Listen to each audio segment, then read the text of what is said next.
Ladies and gentlemen, welcome back to another Sankarshan Joshi trip. This is your host, Sankarshan Joshi. On this trip, we are accompanied by Neha Taparia. Neha is a psychologist and educator who has been practicing for over a decade. During her education and initial years of work in Hyderabad, she worked extensively on child psychology and eventually moved to Delhi, where she got to work with teenagers and adolescents. Neha is a parent herself and she has a vast experience in children's mental health. So, Neha is also an excellent conversationalist, and I had a lot of fun doing this episode. Hope you guys have fun.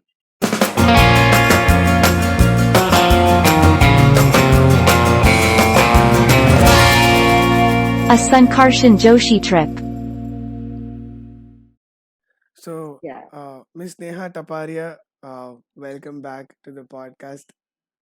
thank you, Sankarshan. It's always nice, doing, chatting with you, talking with you, and because we come up with so many interesting things when we are talking. And Yes, yes. thank you So, for having me here. I am happy to have you here.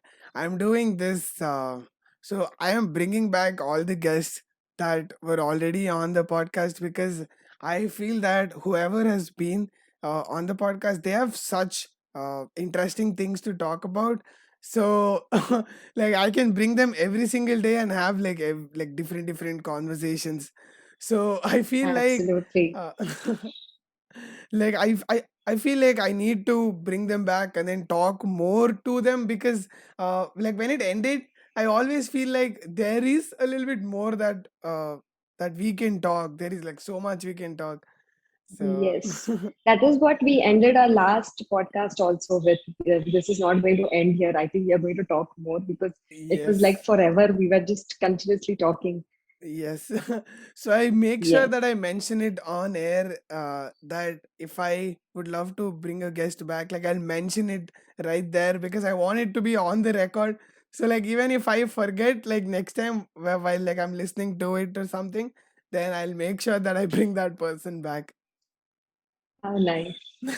Thank you. I mean, I was hoping, I was waiting when will Sankarshan call me, and then when we were, because watching all that, I was like, "Arey, abhi to, I have maybe probably he'll call me one day." And suddenly you texted me day before yesterday. I was like, "Yeah, yeah, I'll do it." No, because like I've been seeing what you y- you've been doing stuff, right, like related to psychology, related to kid psychology. Like I've been following you on Instagram, so I keep seeing what you're doing. So since then I had it in my mind that like I wanted to bring you on and then talk about like what you're doing. uh, could you just like brief whoever's watching or listening, what is your new venture that you're Yes, doing? yes. So basically, what happened, I was taking a sabbatical year, right, of 1 year. I was not doing anything.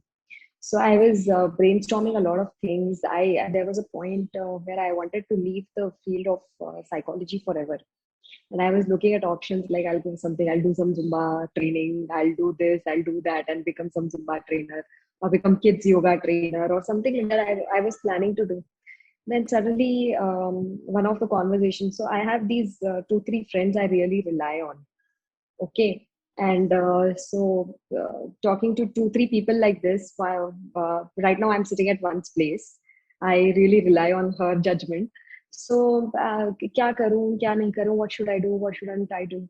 And suddenly occurred to me that I have worked with children, I have worked with adolescents, I have worked with, and closely, even when I work with my daughter, what I have observed is there is something always lacking with the emotional gapping, that we don't understand how to really bridge the gap between our emotions. See, no emotion is right or wrong, we just name it as positive or negative because of the reaction it creates, right? Because negative emotions kind of create that urge in you to do something which you're not supposed to do, and positive emotion leave you in a state where you feel very good about yourself, right? So and there is another friend who is already working in the field of art therapy, and then she is a renowned art therapist in Hyderabad, and she's my very good friend. So while talking to her as well, she was like, Neha, you have to do it. You have to do it. She always keeps telling me this. You have it and you just do. And I was like, no, I have to do some courses. I have to, upgrade myself. That degree is not enough for me. She's like, no, no, You it's already enough have what you have. you already have background in psychology, right? Yeah. So that is what she told me. No amount of studies, nothing will create that impact that you have with your experience. Because I have been, and I'm not a very bookish person. Some question, I don't read much. So whatever it is from the surroundings I take. I am that Montessori person who will take from the surroundings and implement. So I was like, "Okay, I'll do." And then when observing my daughter, what I observed was she learns a lot she expresses a lot when she tells stories. And then not only her, when I went around observing children, there was lot when they tell stories or when they illustrate, when they try to make it up like a metaphor, something like that. So I thought, why not connect these things? So this was just one. Then when I went on to read about it, it was just one part of expressive arts. Okay. Your storytelling, your drama, your role playing, and all these things. Then there is art therapy. There is this entire chunk of art therapy which collides with the illustrations that stories have. So Hmm. then I got in Seher, and my friend I told you about, she's an art therapist here, and a very good, she's a holistic psychologist, and she's doing some great work. And then also there was something lacking. So I thought, why not, talk to Apurva? You know Apurva, you Yes, have interacted with her. Apurva was on the podcast recently. Uh, so yeah. Yeah. So I thought, oh, Apurva. Then I just pinged her one day, Apurva, I'm doing this. I'm trying to blend in expressive arts to, and I don't know what am I going to do. I just told her this. I don't know what am I going to do. I just want to put a team together, independent team. We are all consultants. We'll be working together on a program. She said, yeah, yeah, yeah, I'll do it because she has never explored with children. So she thought, okay, this would be a new thing for her, and I would do it. And then when I sat and then I thought, okay, I will name it as, and suddenly let's talk emotions. Little Kathakars was always a name that was fixed to me. I was always, fixed to this name. I don't know why. I started So it what does it when mean? I, It it means means, so little Kathakars is storyteller. little storytellers. It's like, it is that is where Kathak word has come. So many people came asking me, Hmm. is it about Kathak? Is it about dance or anything? I was like, no, no, no. It is about storytelling. That is, if you look at the real meaning. So when I was in Pune, I just did some offline kind of ghar mein offline programs for kids where they used to come, they used to read stories, and I used to narrate them stories, and we used to connect and do some drawings and all those things. So 10 to 15 children used to come home twice a week, and my daughter used to really enjoy it. That is when I came up with the name. So it stayed there. Then when I wanted to start this, I thought I'll give it a platform as Little Kathakars and bring in more of emotional expressive arts into it. And then Let's Talk Emotions came up because recently many children are also going through a lot of COVID pandemic situation where they themselves are suffering and the parents have suffered, the family members have suffered. So there was no space, and it's like a storm on Instagram where people are trying to, bring in that emotional revolution where, you should communicate, you should do this, you should do that. So when I sat together, I brought in all the points and all. So first thing under Little Kathakas that I thought, let us start a 6-day program, summer program, because since it's summer, let us give it as an emotional empowerment program, where let us give it the name. And we all agreed upon. And so this is just first program that we started for kids. And batches are still going on because the registrations are not ending, and we want to Yes, move on to our yes, next yes. program. And it's still going on. Just yesterday, Apurva was asking me, ma'am, so this is our last batch, right? Of this particular program. I was like, no, we have more registrations coming in and we have to So go. is it like will you guys move from one program? Will the same kids move from one program to another program? We are planning to do that because many of the parents want to get their kids back with regards to emotional development, because just this program just spoke about let's talk emotions. Let's communicate, let's talk, let's express and understand the emotions within us. But they will need Okay. mentoring of how to react and when to react.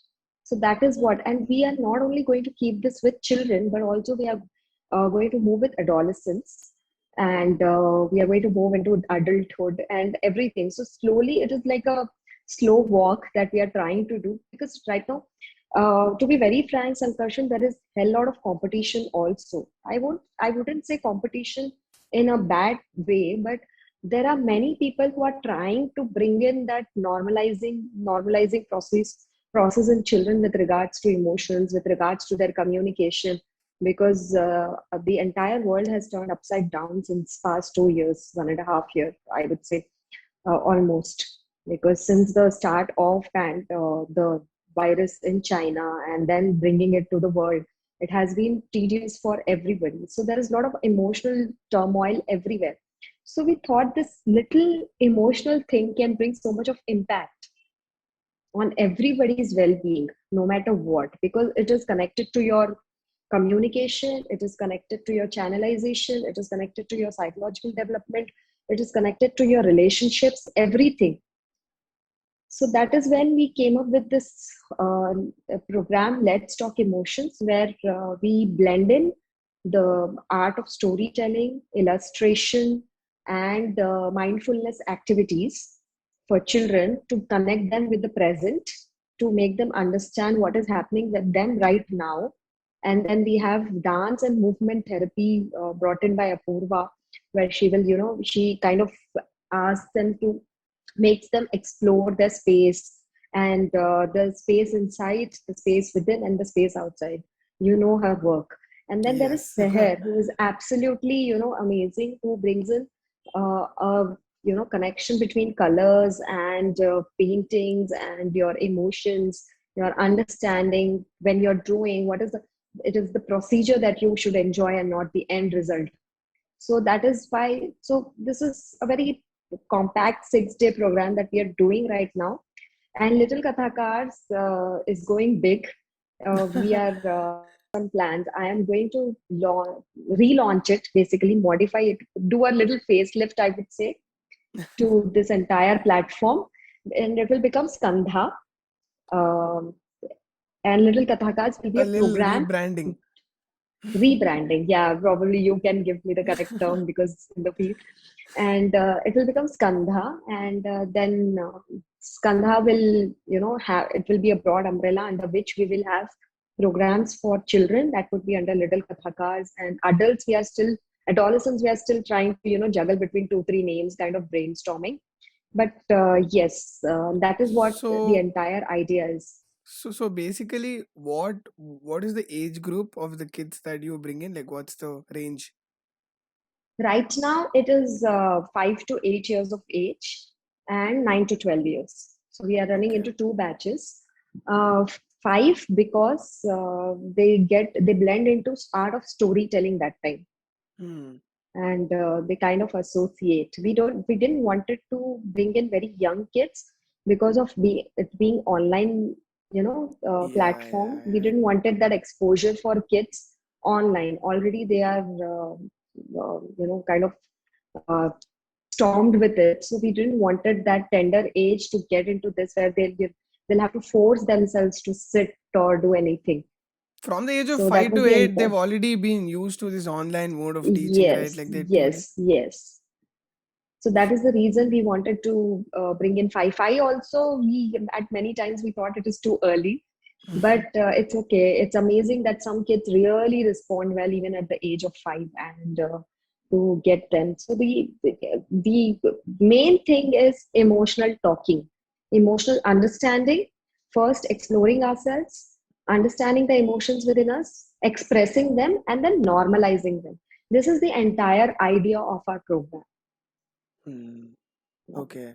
So so there is a umbrella of a brand in which there are different programs, right? Like in that, Let's Talk Yes, Emotion is one of the program one of the that you guys programs. offer. Yes, Yes. So yeah, it's so beautiful because recently when I had Apurva, so we started talking about like addiction and then how addiction works.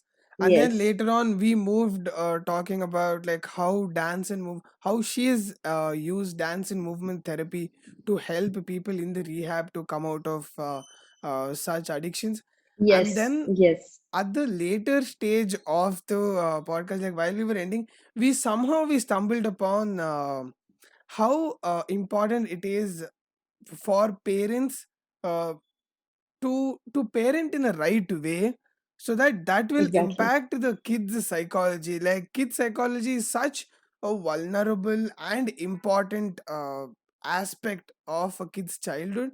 So I thought like talking to you about this would be a beautiful segue uh, to like this child psychology Yes. uh, topic. So that that was the entire when I gave my introduction also, I, you know, in the post as well, my daughter is the inspiration behind this entire thing, because I see every now and then when she's, expressing different kinds of, her inner self, and then it is very difficult to tap or anything, me being a parent.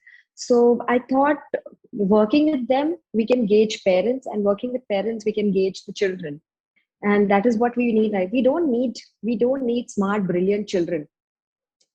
We don't we Our idea is not that we are here to build, smart, brilliant children who are very smart at talking and everything. No, that is not the intent. We want that. We suffered a lot when we were children. Everybody, we had such emotional turmoils which we were not able to understand. Even our parents weren't able to understand. But right now we have that, facility. We had that platform everywhere, where people are talking about emotions, people are talking about psychological behavior of children, people are talking about their cognitive abilities, people are talking about, people know it. And then why not, if they know it, why not use it properly?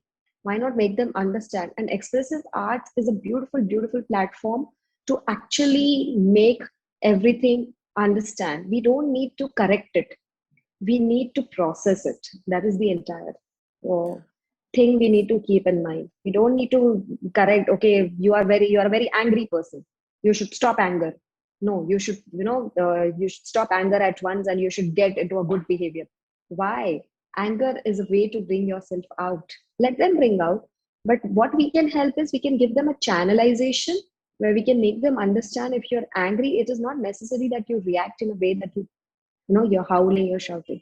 You can do other things. You can remove your anger, you can blend your anger, you can understand, and you can settle it down. You're disgust, you know and so all this was the idea when we brainstormed, when we thought, why children are getting into the submissive mode. Why they are? Because they are suppressed, and they're not allowed to, bring out their anger. So whenever I do parenting session also, I tell the parents, that is my entire idea. Let them express, let them talk, whatever silly, however angry, however sad, upsetting it is. Let them talk, because you will get to know what it is being in that state.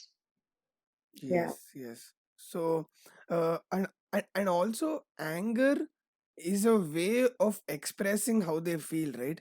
Though, so here when you try to suppress anger, that means that you're suppressing the means of expressing the feeling. So you're not suppressing the Exactly. feeling, you're just suppressing the mode. So that means that Yes.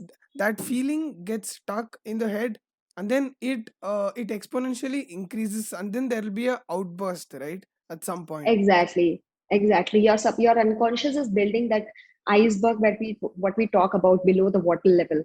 That iceberg is increasing so much, and that it will later on reflect in your relationships, in your career, in your, everything. So it affects everywhere. So why not blend them at this early stage?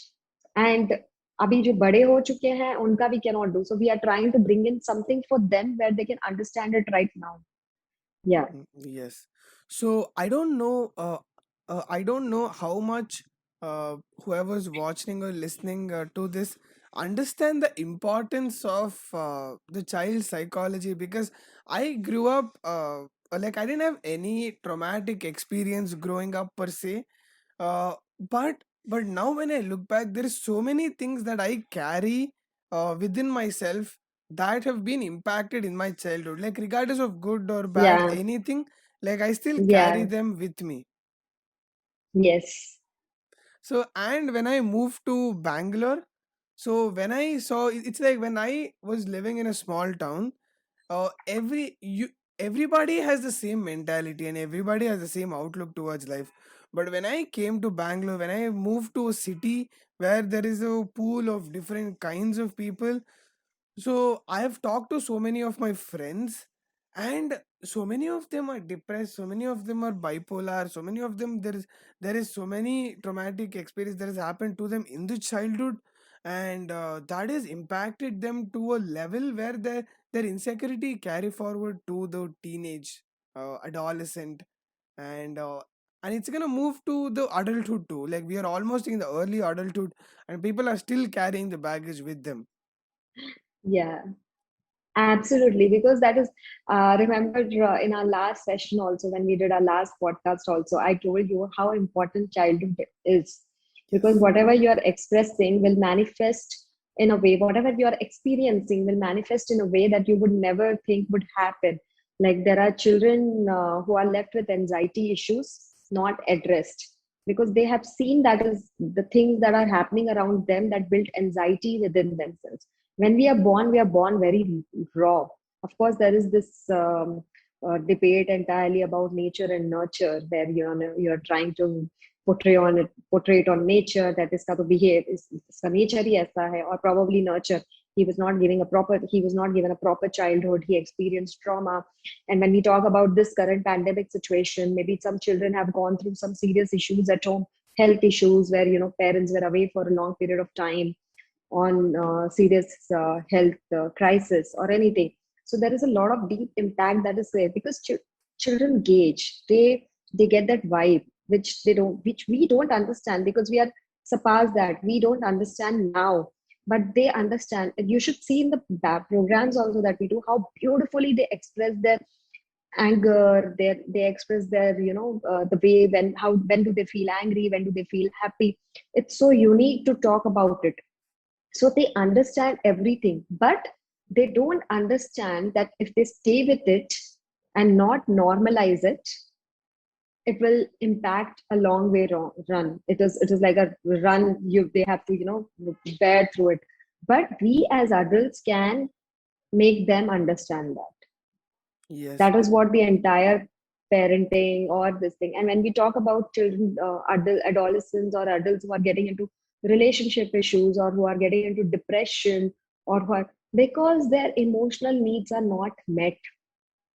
Their emotional, probably they have seen something they shouldn't be seeing, like relationship problems at home, family dynamics, or something that happened early, trauma or anything. So we need to subject to, and one channel that is very strong to bring it out is communication, emotional communication through various modes. Yes. And also, when you're a kid and when you're growing up, you're still figuring out things, right? Like you don't know what is right or what is wrong. So when you say something is right or when you say something is wrong, uh, kids would expect a certain explanation up to why is it right or why is it wrong, right? Yeah. And when you it's very hard to express how they feel, because like now me as a grown up, like I won't call myself grown up, but I'm like a older child now. So like now I know how to like whatever I'm feeling verbally, I know how to communicate. Kids, they don't know, they don't have a proper vocabulary, like they're still learning how to talk, they don't know how to like verbally express. So you guys using expressive arts, I think that's the best mode to get kids express themselves because they're not verbally equipped yet. Yes, yes. They many times say, our spellings are not fine, or this, that. It's okay. We are not here to check your spellings. We are here to check your inner spelling, I would say, inner sense. Yeah. So we let them draw, we let them. So one of the activities that I really do, one of the initial sessions I do is I ask them to look at themselves in the mirror and then come and illustrate what do they see. You should see how Mm. beautifully they express, because there are things which are not available physically. But there are sometimes, children say, I see my self-esteem, see my self-worth. Wow, those are big terms, and they are hearing and they're talking about it. I see that I am a little shy inside, but I can stand like this, like a Superman or anything. And I send them back. I tell them, you see what you want to see, not what you're seeing, but see what you want to see over here. How are you within yourself? And then they come and draw. So this is one of the activities that we do, but there are many others. So it is very important first they understand themselves to be able to express in whatever way possible. It's all, not only writing or talking, through art, through paints, through movement, through dance, through role plays or anything, through drama, through play, any way. And I am really happy that people are actually working in this field right now. There are many expressive art therapists who are blending in this practice in their everyday counseling sessions, everyday therapy sessions, because it is need of the hour. And that is what we need to do, because children don't want to sit and talk. They will never want to sit and talk. You make one child sit for more than 5-10 minutes, they will not talk. They're like, okay, I have to go and play. I have to go in this. But give them that music, give them a paper, and give them colors, and ask them to draw whatever is coming out, and beautifully they express. That is what is needed. That is what, as you said, vocabulary is not important at this age. It is this that is important. Yes. So, uh, I've seen in my cousins, my cousin has a really young kid, and then Okay. last year when I was at their home, so they got into some fight. So it's so funny, like a 1 year old, like 2 years, I guess, is fighting with a 30-year-old mom. Like they're having like one serious fight there, and then Okay. and then the mom I think scolded something and said like go to your room or something. I don't remember exactly, but then he goes inside the room and he starts like throwing things. So he goes to the wardrobe and then he starts throwing things, and then I'm sitting there. I'm thinking he's 2 years old. What exactly is he thinking, and why is he doing that? Yes. Because Yeah. so like I was so like curious to know like what is exactly going on in your head that is making you throw stuff. Because uh either I was thinking maybe he wants attention, like maybe that is his way of getting his mom's attention, uh or slash love, but I wasn't really sure of to why he was doing that. So what happens is, it's very interesting. First, he cannot express by talking. Yeah, he can only blabber, or he can try to make them, because and he is a kid. No matter how much he will shout or try to talk, an adult's voice will be more than his, louder than his.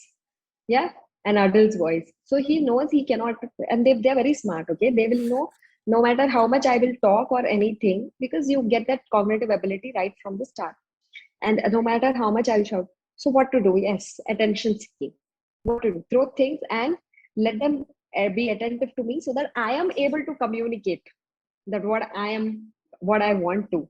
Okay, and it's the easiest, because probably we have a lot of exposure with regards to TV or anything like that, where probably we have seen throwing and getting attention, or he must have tried that before and it worked, and that stays as a cognitive escape in the mind, where I can do this again to get that attention back, Mm, right?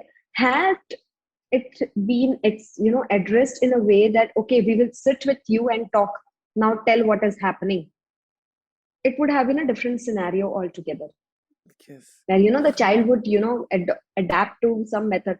And it takes time, it's not easy. Maybe 5 times the child will throw things, and 5 times parents would have tried to make him sit and talk to them, but it wouldn't have worked, because he learned that art of throwing things. And that is also an expressive art, I would say, where they're trying to, and he's just a kid.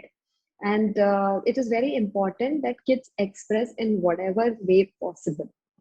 It is very, very important, rather than getting submissive and sitting. Yeah. It is because that is it is not only home that they have to deal with. They'll start going to school or anything like that. But yes, once they get into that understanding, proper channelization of into how you should express, and that happens through stories. That happens when they see their favorite character doing something. Like we idolize with actors, actresses, because our relationship goals are dependent on what happens in movies and everything. Similarly, kids also learn from there. Kids learn from stories when they learn to play those characters in their mind. Okay, Bruno did like this when this happened. Pepper did like this when this happened. These are very famous series. Peppa Pig did like this when this happened. So this is the way they characterize and they try to imbibe.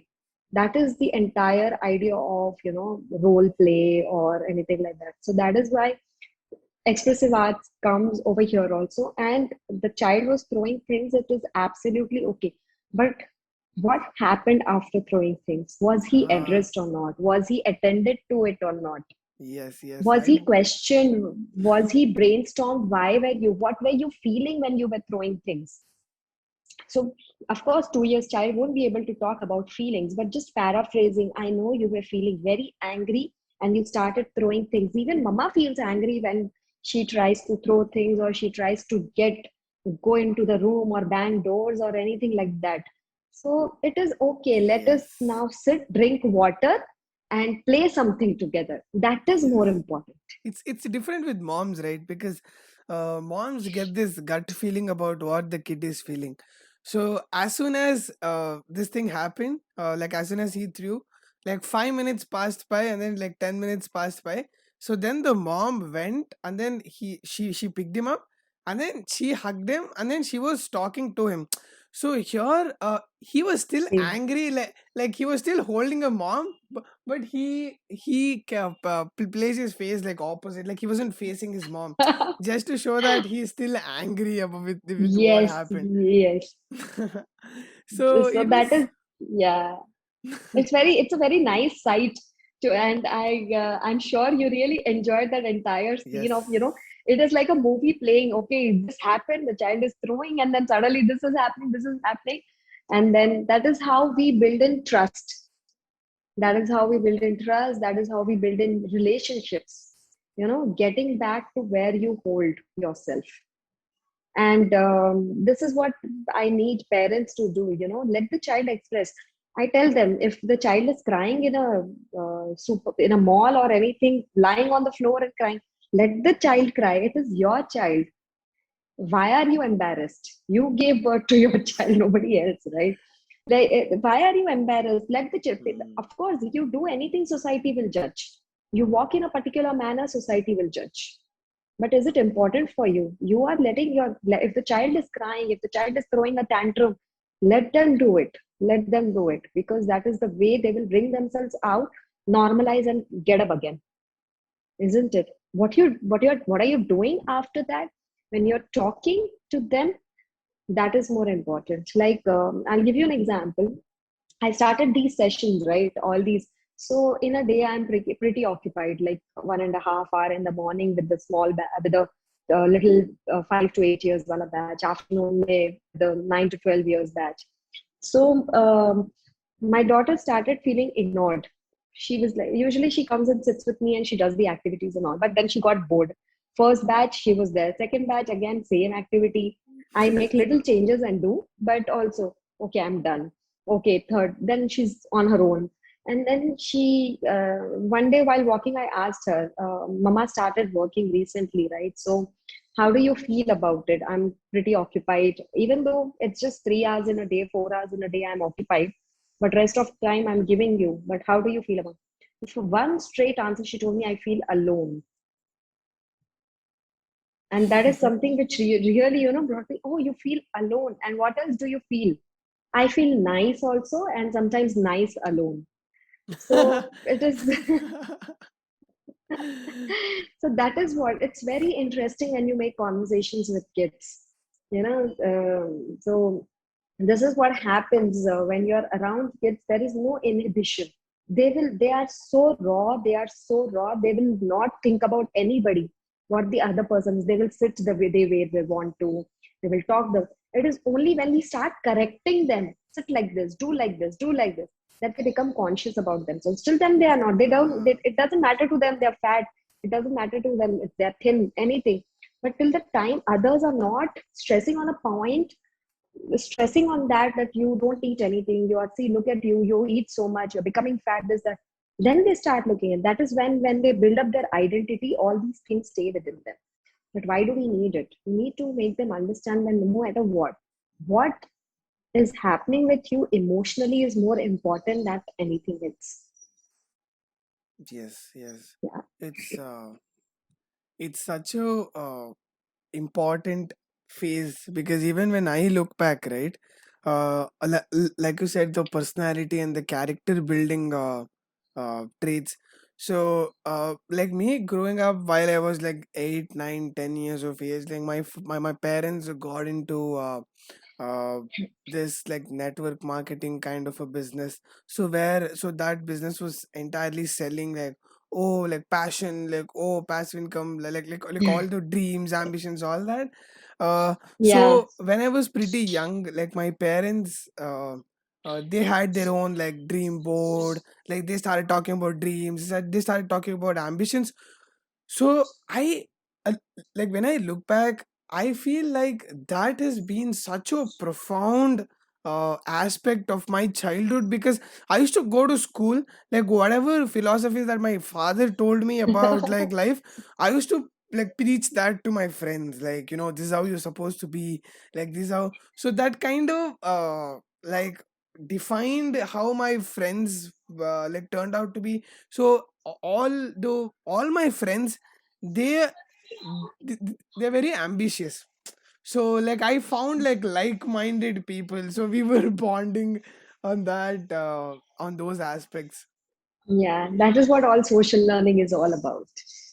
That is what you build in with your social environment, everything, isn't it? Because you're learning, you're seeing the way sit, or do like this. You talk to people, you react to them, and that is what we have learned right from childhood. How to behave with family, how to talk to them when somebody is coming. Okay, namaste karo, this karo, that karo. And it's very funny, also interesting also. Even I used to do it, I'm not denying. When somebody used to come home, like a family is coming home, and I used to tell my daughter, acha wo gana sikha hai, wo गा के बताओ, and ye karke batao, ye karke batao. And my daughter is like doing, okay, okay, you know this. And then suddenly now she starts singing in front of anybody. So Hmm. it's like they get into that habit, and it's frustrating for them.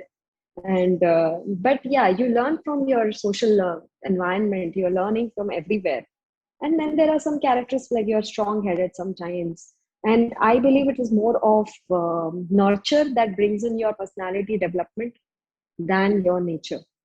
Yes, I think it goes hand in hand, like how Yeah, yeah. there is inherent traits that kids develop like genetically inherent, and there are few things that those Yes. surroundings feed the kid, which will form. It's like Yeah. in and yang, like 50-50. Yes, 50-50. And that is when we talk about let's talk emotions. So when they are expressing, it is bringing out their nature, it is bringing out what they believe, and then blending it with what they have learned from outside, what their parents have told them, what others have told them, how to be the family, how to socialize, this, that. They're blending it. It's beautiful. When they talk stories, when they make stories about it, when they express. So yeah, Yes. and it's a beautiful journey, I would say. The other day I heard this story somewhere.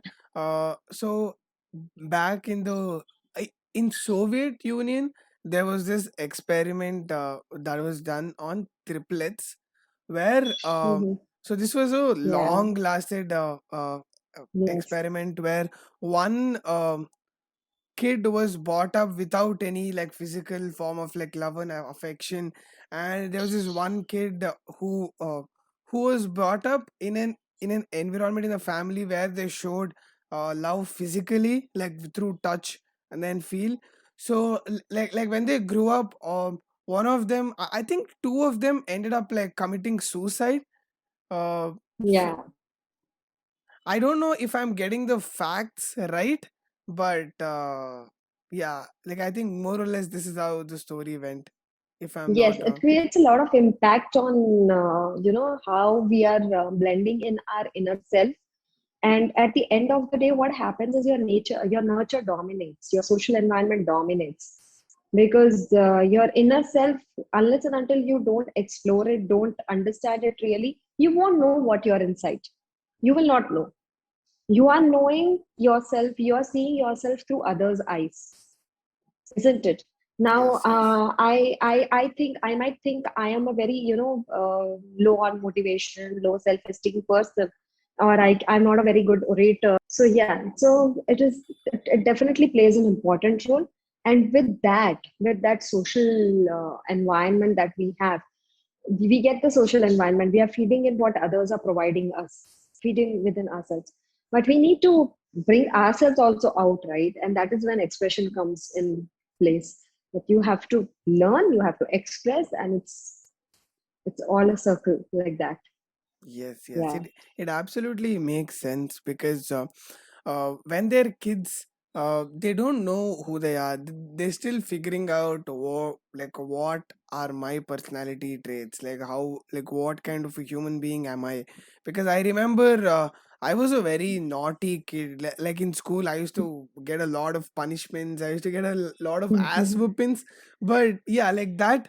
So every time, like my teachers told my parents, or they told me that I am a bad student, because Hmm. I'm very mischievous. So now, so that was there in my head. So then I started uh, like coining myself as a bad student. So now, if someone asks me like, "Were Yes. you a good student?" I'd say no, I was not a good student. Yeah. And it took a lot of time for everybody, I think, to understand to use the kind of words they are using in front of kids, because back then it was not very normalized. Now it is like we are very careful when we are using certain words in front of people, because so in front of children, even teachers are very sensitive to what they speak in front of children. What words are they using? Are they telling them bad, good, or are they telling them it is okay? So that plays a lot of role, because suddenly we have all gone this mental health conscious, where we feel the importance to have this smooth lifestyle, smooth life, bringing depression low or anything, because nobody can escape fever. Just that way, nobody can escape the kind of depression they might. Everybody, as I told you in our previous podcast also, everybody at some level or some degree are facing depression, some kind of emotional Everybody issue that they carries don't trauma. understand. Everybody carries trauma, everybody carries a baggage, everybody.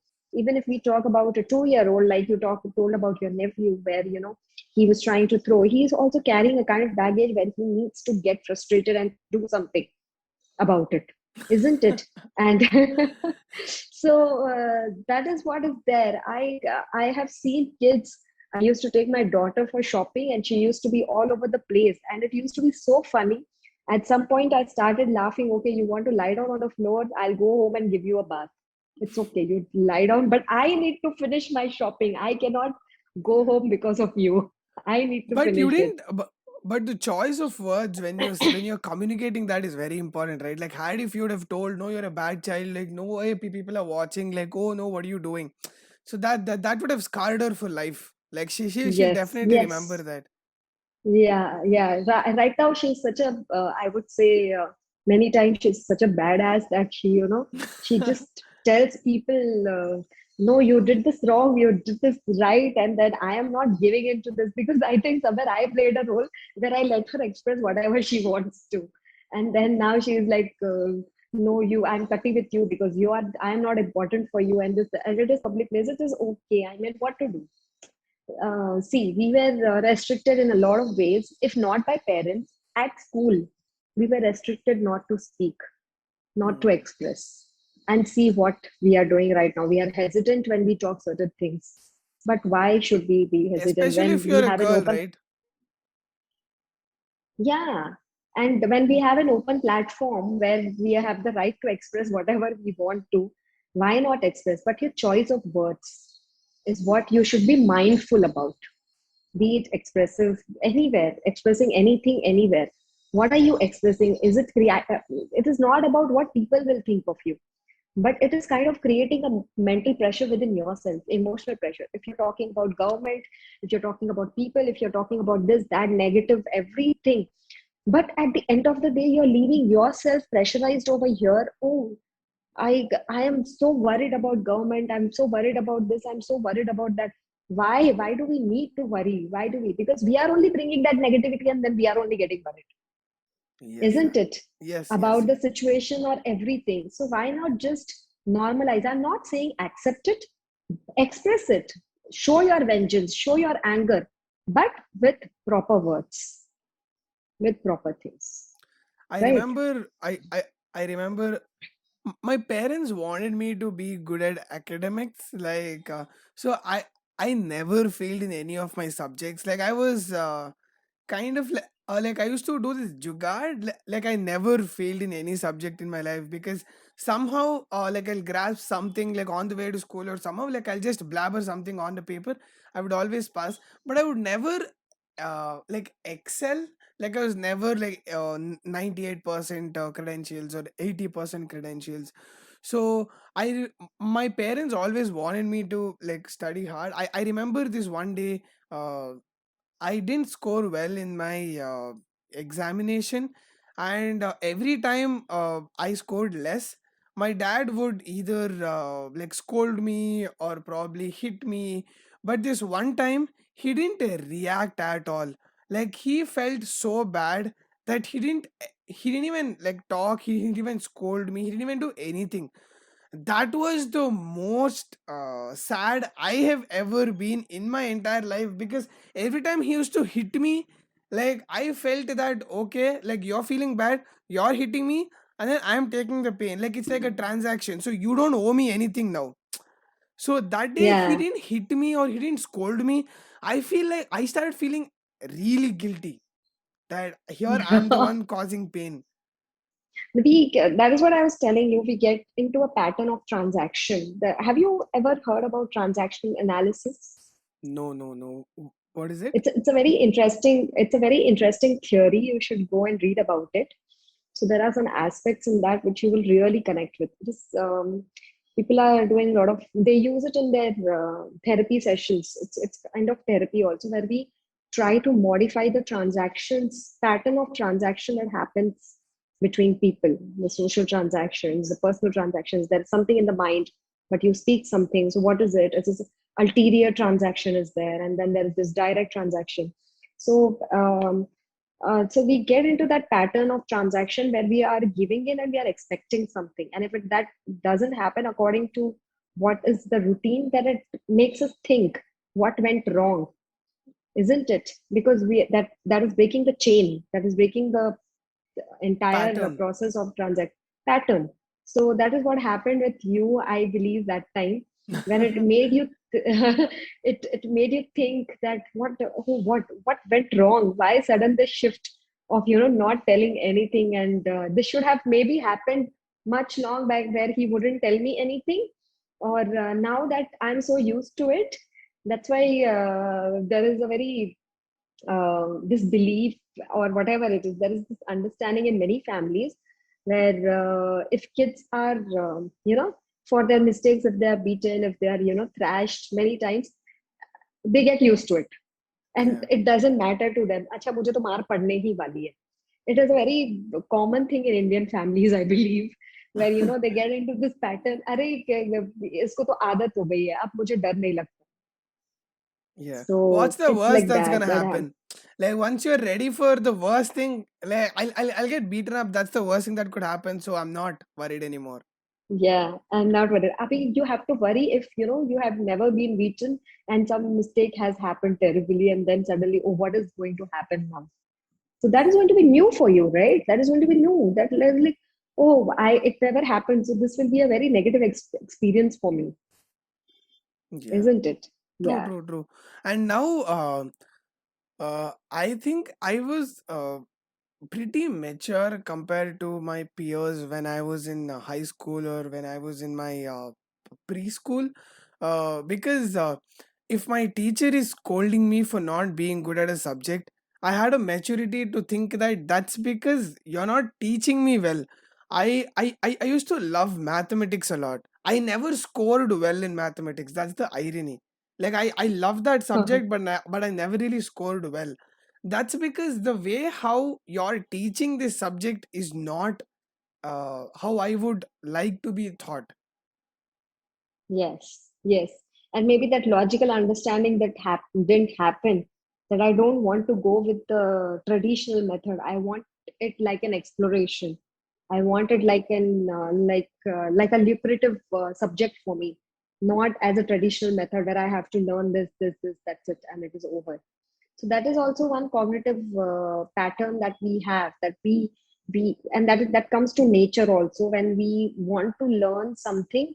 And there are many different types of learners. There are some passive learners, there are some direct learners, where you would want to learn something which is in a particular way, and some just go with the book, and some want to learn from surroundings. Some are kinesthetic learners.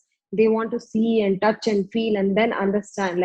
If I would say Apurva or any other dancers who would learn from their space, who would learn from their movement, or some are learning from their books and everything like that. So that is the reason. Yeah, that is the reason that pattern did not happen like how you wanted it. Yes, and I think that uh, me and Apurva on our previous podcast, like like when we were talking about this, we mentioned that it's we need to see parents as older kids, because like everyone's going, like we need to stop keeping them on a pedestal saying they are perfect. Like it's a pressure on them Yes. too. Yeah, yeah. Pressure on them from family, from social perspective, and that we spoke about the Sharmaji ka thing, that they believe they are the Sharmaji and the kids are their Sharmaji's kids. Where no one is perfect. No one. Everybody is, as we discussed earlier, also is carrying something which is not very appropriate, which is not, and which is okay. As long as you make it okay, it is okay for everyone. You believe yourself. And parents, we always say, oh, the parent is so nice, the parent is so perfect, all these parenting coaching happening, oh, I became a parent coach and all those things. Fine, we are doing it. We are doing it because we feel there is a need of that emotional gapping with the parents also. But nobody is perfect. No parent is perfect. They are not perfect. Likewise, children are not perfect. Adolescents, teenagers are not perfect. Nobody is perfect. But everybody has to understand the emotional and transactional pattern that is there within themselves. And that is the entire idea. Even with a child who is depressed, will somewhere have that sense to understand that he is depressed, right? He or she is depressed. If not, how? If not, how will? If you get anxiety attacks, if you're anxious, unless and until you won't understand and name it as anxiety, how will you know? That's when you know there is some sense into it, that you are understanding that this is anxiety. Nobody is senseless. Everybody has some kind of sense. It's just True. that that pattern has to be colorful. That pattern has to be understandable. True, true, true. And when you Yeah. say transaction, right, like emotional transaction, that pattern. So when I'm angry, I do this and then I get this in return. So is that what you're saying? Yes. So when I'm angry, probably what example can we take? If I'm angry, for example, my age, if I am angry and I am suddenly started shouting, I start shouting or anything, I show in a way that I'm not supposed to, then what will I get? The other person will also start shouting, right? So that is the transaction happening, that emotional transaction. I am angry, I am forwarding my emotions to other person who might be in that state very mindful or very happy or very nice, but suddenly the environment gets negative, isn't it? I am happy, I am angry, I know, and it's okay to be angry. I need to someone. I am not a perfect human being or a soul or a god where I can be at peace, this nirvana state all the time. No, I have some emotions that I need to juggle around. But what am I doing with that emotion? Am I throwing the ball at the other person to get the ball back in the return at the same speed? Or I am throwing the ball so that the person can come and give it to me properly. So this is the way the transaction will happen, right? Rather than throwing the ball and shifting the anger from one person to another, Yeah. This will right? develop Yeah. normalcy, right? Like this will.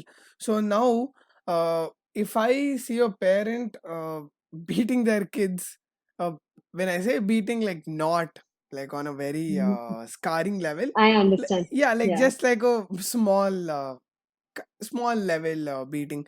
So to me that would be normal, because growing up I have seen worse. So developing the definition of normalcy is very very important, I because wouldn't say normalcy, I would say normalizing, hmm, bringing. There is a very slight difference. When we say normalcy, we are trying to make it perfect or make it, in a pattern that it will not happen again. But normalizing is blending. We are kind of bringing it at a level where we can understand, sit and understand. It will rise again, no problem. But at least we know that anger is okay, sadness is okay, being overwhelmed is okay, but we are kind of settling down.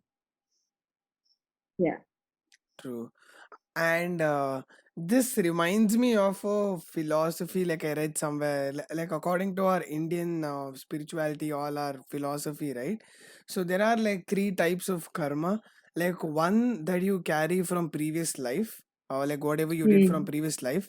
And the second karma is what is being what forms you as a human being, like your surroundings. So your surroundings define what action you will be doing. So that is like a second type of karma that is being embedded in you.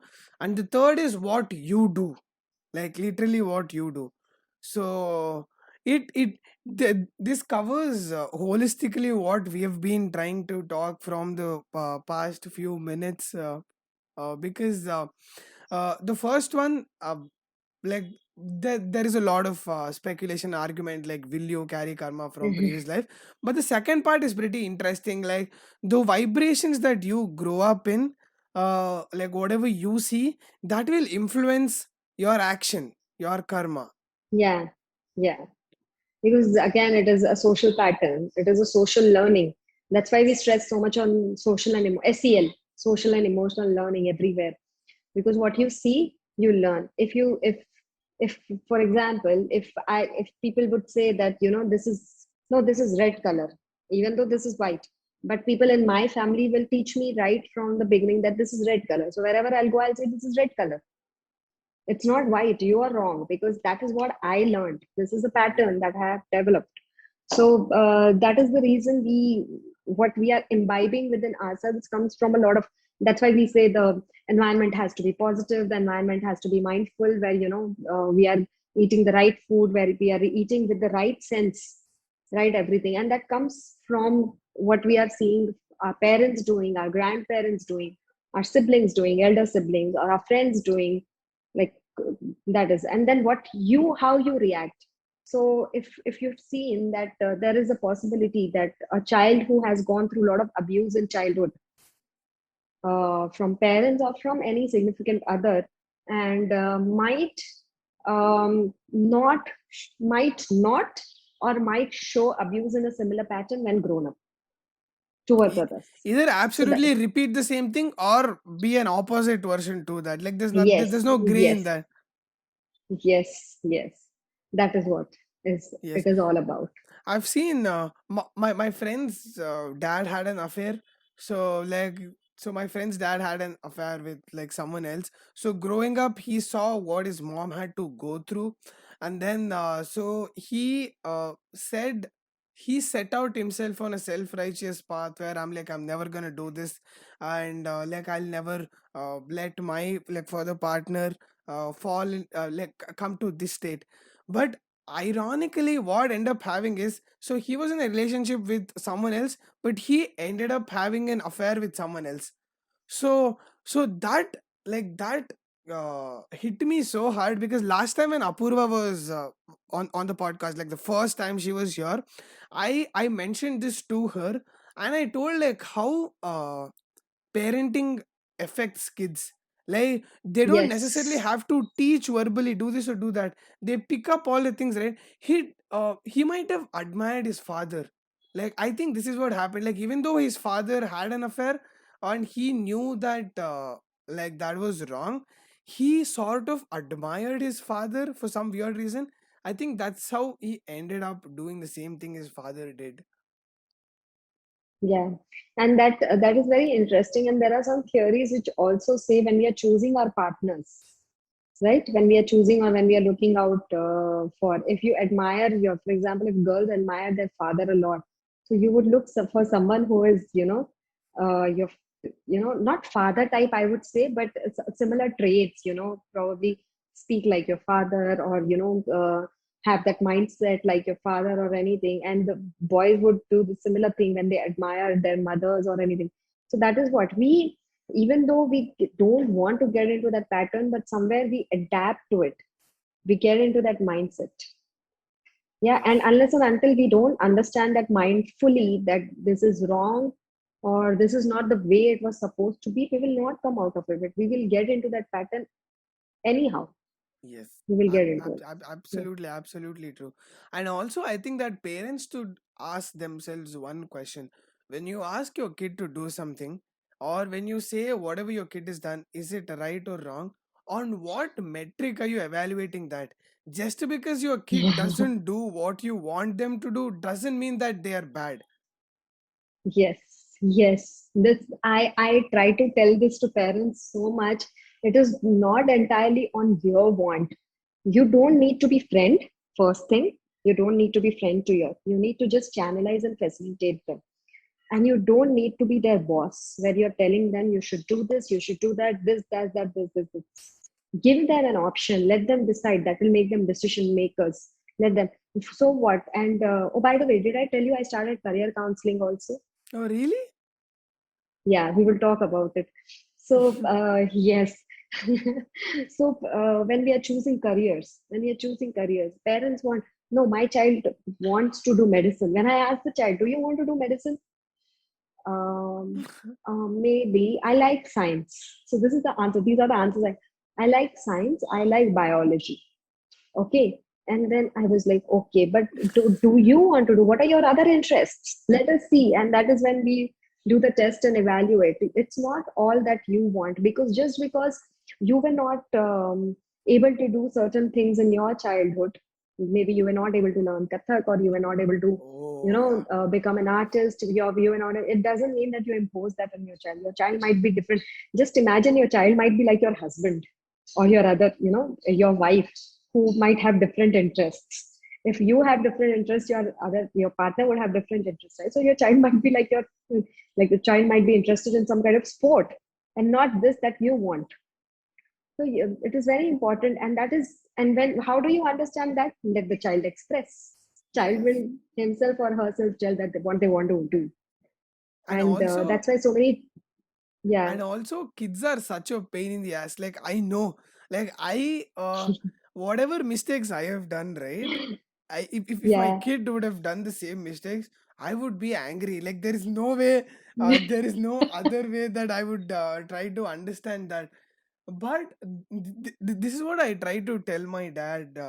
Like every time we have this conversation, I know I committed a lot of mistakes, but that kind of framed what kind of person I am.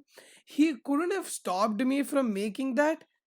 Like there is no way like he would have stopped me from doing all the mistakes, because that would put me in a spotlight and I had to choose between, do I have to listen to my dad or do I have to listen to my heart, like what I have to do. So I think that the parents just have to watch their kids commit like mistakes. I think Watch, that's the and sad part. also keep in mind that you don't know your child 100%. You don't know your child. Don't think that, don't tell everybody, I know my child. You don't know your child. The way they can manifest, if they are left at their grandparents, if they are left here or anywhere, one day away from them, and then you will know, get to know them through your parents or anybody where you have left them. Oh, your child did this, and you will. My child never did that with me, Yeah. but yes, your child is like that. I mean, you will not know. They just need a way they just need a trigger that they can express, or they can bring that self out Yeah. within themselves. And I think this is where a lot of schools are also, I would not say failing, but I think they I would need to say they are adapt. failing. Like I would literally say they are failing. Okay, I will not say that on a social platform. I better not. But anyway, because yeah, schools, I think they need to revise their pattern in a way that it is not competition that we need to inculcate within children. It is expression we need to inculcate in children, however they want to. Okay, fine, academics is okay, you need to get scores, you need to do academics and all, and it should become more of interest based academics, more of art based academics. It should become more of social learning based academics, like learning the pattern learning. And one thing that really lacks in our entire system, be it family system or education system or anywhere, is the attitude of gratitude. We are not thankful to things around us, people around us, or anything. And that is absolutely, that is not being inculcated anywhere, even in families, by parents, or anywhere. How many times in a day do we thank others? Like, okay, thank you for doing this, thank you for giving And me also water, made. feeling actually grateful, right? Like, so Yes. if my parents take me to, let's say, if they make me do charitable things, maybe by force, but that would develop a strong sense of empathy towards people who don't have what I have.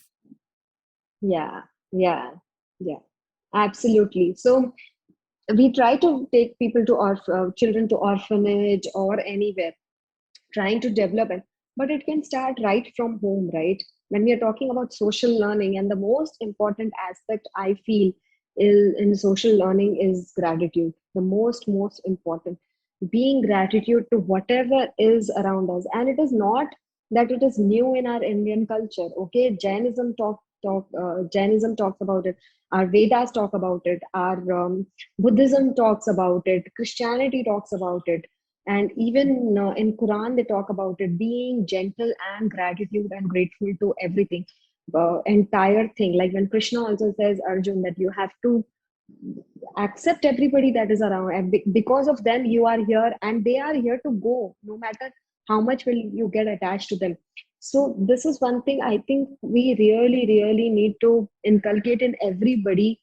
Because I have seen many times, I discuss with Apurva, I discuss with Seher or my other people also, where many people just come and use me and go, taking information from me or taking things from me or anything, talking to me or A anything, literal but never do transactional they. based relationship. Yes, but no, absolute. Okay, because I am always grateful to people I have interacted with, because of whom I'm sitting here.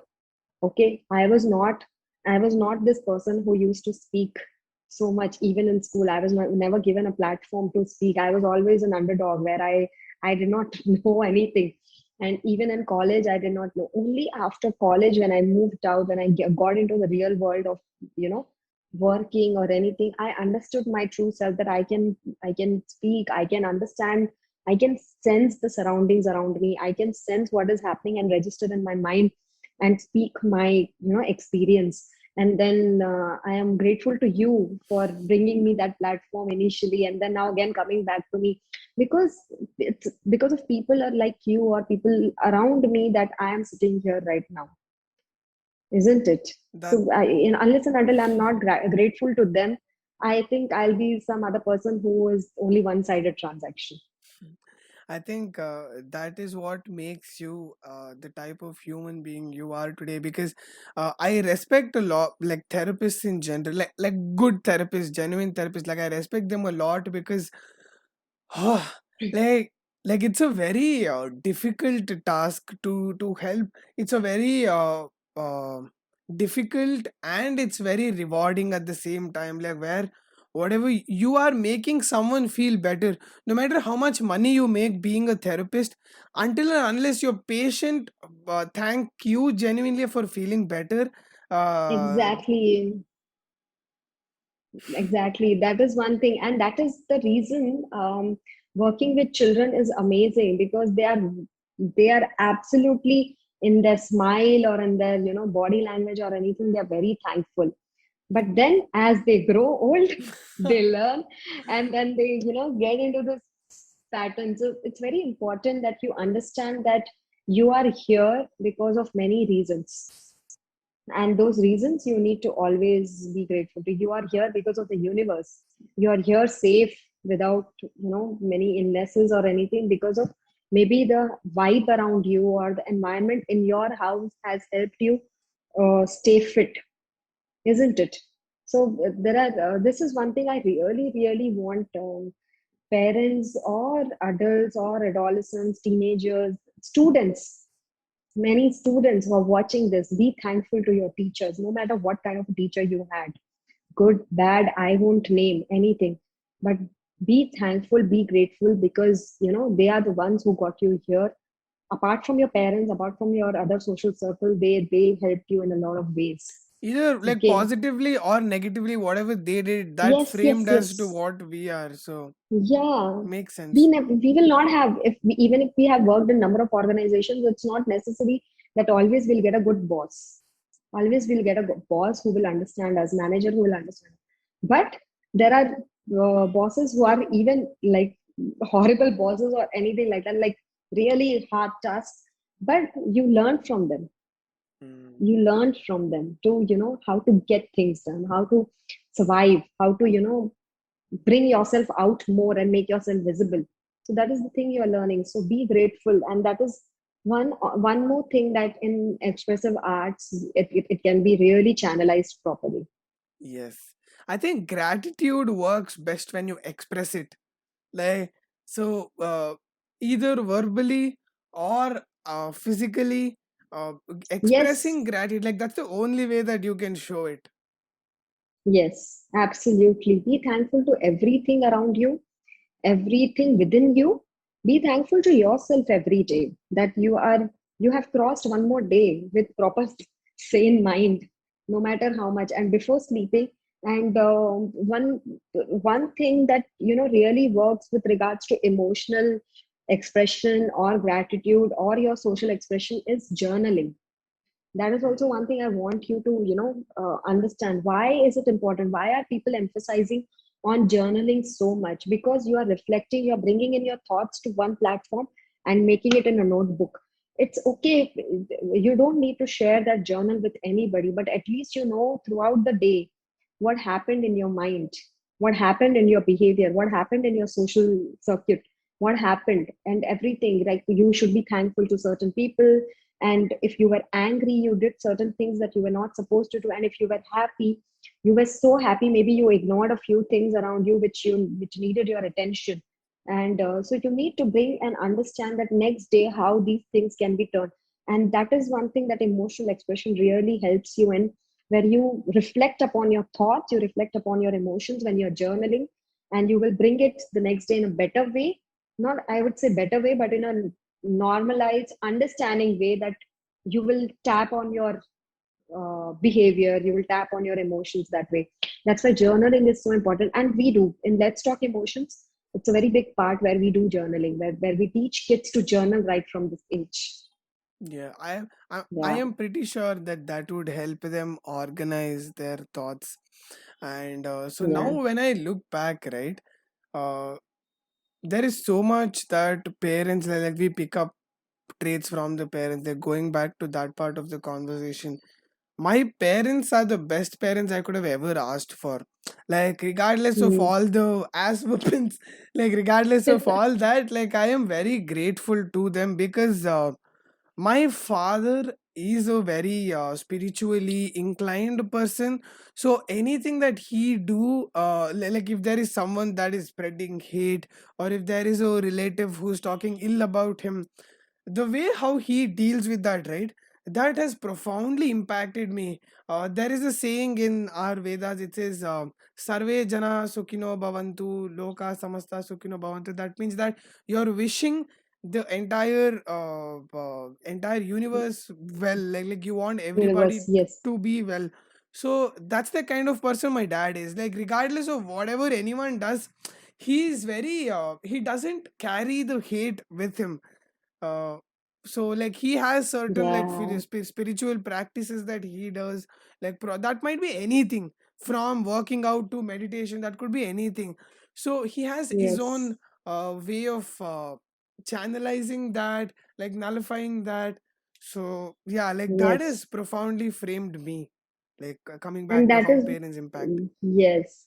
And that is what all these gurus and, Sadguru, or take anybody, they are trying to bring in this revolution of, and spiritually they are trying to bring in, because they are excellent attractors. They attract people. They know how to, modify their thought process.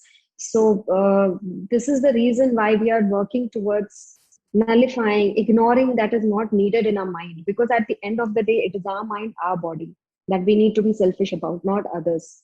Okay, if you keep this sane, there is nothing that will matter to you. If True. you feel that nothing, there is a shield where I cannot let negatives impact me, then that's it. You can do wonders for the world around you. Yes, that's such a beautiful thing to say. And I think this is a very good note to end this podcast. Like, there couldn't be Yeah, any better ending than yeah. being ending it on being grateful and showing gratitude. Being grateful, yes. Showing gratitude. So, And yes, I'm sorry I cut you so off. yes. No, no, no, nothing. That's what, and this is the reason I was telling you I started career counseling, because that is where I thought, if you're not passionate about what you're doing and you're doing it out of force, then that leaves you emotionally again very disturbed and very, kind of finicky. Like, what am I doing? Because I have also suffered some kind of. This is the reason I got into career counseling, because thoda career ka naam lene se parents will come to me and they will say, okay, fine, theek hai. But that, not only, it is not only career, it is trying to make you understand your child or the person you are, that what are the skills, what are the interests, what is the holistic personality, and how you can modify it for a better living. This is the reason, the entire idea of bringing emotions, career, everything, social learning into picture. And I hope it starts soon, because I am I really am looking forward to sure this. I am sure whatever you're doing, you're gonna succeed in that, because you Thank you, Apurva, Sankarshan. you and then the other friend that you spoke about, you guys bring in profound experience. You guys know, you guys have genuine intentions. Like, for first and foremost, you Yeah. guys are not in it to make money. You guys are not in it to make name. You guys are in it to make our future, like our India's or like our youth future, better in a very indirect way, uh, by framing their childhood. So Yes. Thank you, Sankarshan. Thank you so much. thank you And so much for and being here. yeah, thank you. And it's always a pleasure talking to you, whether online or offline. Anything, it's always fun talking to you, because we bring in so much of thought process into it. Yeah. It's like we have like a one generation of a difference. So when me and you, Yes, we are agreeing on one single thing, that means so much to me. That gives me hope for the future, because this is a segue. Like, this is where our absolutely. generation and our parental generation could come and meet. Like, we could have a better, healthy future for everybody. Yeah. Bridging the gap between everybody, like how Apurva said, parents are mini children and mini kids, and I would say children are mini adults. So it's together everything. It's just the age difference that matters. But if you talk to any age group, they have some amount of wisdom that is there, that you can take and, you know get forward in life. If whoever's listening and they would want to contact you or learn more about Lil Kathakas, like, where do they find you? So my page is there, which you can share the link on your podcast Yes, also. I My will. I page is will. there. Yeah, and On that is soon Instagram, going to right? be Instagram. Soon I'll be launching a website, because I told you, right? I'm changing the name to Skandha, modifying, like the kind of facelift. And then it will become, so eventually, if they follow Little Kathakas, that will get broader and that will become Skandha. And then website will be coming up soon, where I will have on the website, I'll have links to Apurva and Seher also, if they want to reach out to them for particular therapies or individual therapies or Yes. anything. So Yes. they can reach to them as well. Even on the page, I have mentioned their profiles, and then mine will be more focusing on career counseling, mentoring programs, emotional coaching, and mentoring. I will not be getting into one-on-one counseling therapy sessions, except if it is career counseling. And I'll be more involved into mindful parenting and wellness programs for corporates and schools, and emotional programs for schools, for children, and for adults. So this will be my. But if they are getting into some trauma, they want some trauma counseling or anything like that, then I'll have leads to Seher and Apurva where they can reach them. Yes. So, ladies and gentlemen, please follow Lil Kathakars on Instagram. Like, I will leave the Yes, link in the description. And you can yes, follow me on Instagram too if you want to have a chat yes. about I what we will. just talked. Yes, I'll be posting that on my page to follow you. Yeah, like you can just randomly text me on a Sankarshan Joshi trip on Instagram if you want to have a conversation about this podcast or anything in general. So, thank you once again Wonderful. for being here. And I'll not end with a bye. I will say we are going to meet again Yes, because I let's love meet doing again. this. Yes, yes, let's do this Yes. again. And this podcast will be on audio streaming platforms soon, so you can find this podcast Oh wow. on Spotify, Geo Oh Savan, wonderful. and Ghana.